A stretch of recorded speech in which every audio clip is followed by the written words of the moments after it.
Pátracia akcia po hľadaných Mikulášovi Černákovi, Jánovi Kánovi a Milošovi Kaštanovi sa skončila neúspešne. Keď sa však, ako sami spomenuli, o celej veci dozvedeli, dnes ráno sa sami prihlásili na políciu. 31-ročný Mikuláš Černák ešte v piatok oslavoval svoje narodeniny spolu s priateľmi. Oslavy sa zúčastnilo okolo 250 hostí, o čom televízia Markíza priniesla zaujímavé informácie. Dnes ráno sa tento hľadaný údajný šéf Banskobystrického podsvetia sám prišiel spolu s Jánom Kánom prihlásiť na políciu. Ako uviedol, o celej pátracej akcii sa dozvedel len z médií. Nikto mi neposlal predvolanku domov, nikto ma nevyzval, že sa mám dostaviť na žiadnu policajnú stanicu, takže bohužiaľ nemohol som vedieť.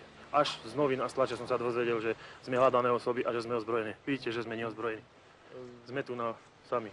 A to ja si myslím, že sa stalo také veľké halo, z toho narobili, že sa k nám správali, hneď nás dali do televízie všade, a že sme doslova ako palestínsky teroristi, ale ja neviem. Predsedníctvo médií žiadali občanov o pomoc pri hľadaní týchto osôb. Údajne mali byť ozbrojení a mali sa dopustiť závažnej trestnej činnosti. Neskrývame sa, nemáme dôvod sa skrývať. Prečo vás označujú za bossa slovenského podsvetia? Ja vám poviem takto, niekto si vysníval nejakú vec a najlepšie je hádzať a uzavrieť prípad s tou vecou, ktorou má vysnívané. Neviem, či vidíte nejakého bossa. Podsvetia ste prišli do kontaktu s niekým? Viete čo, ja neviem, koho mám označovať za podsvetie.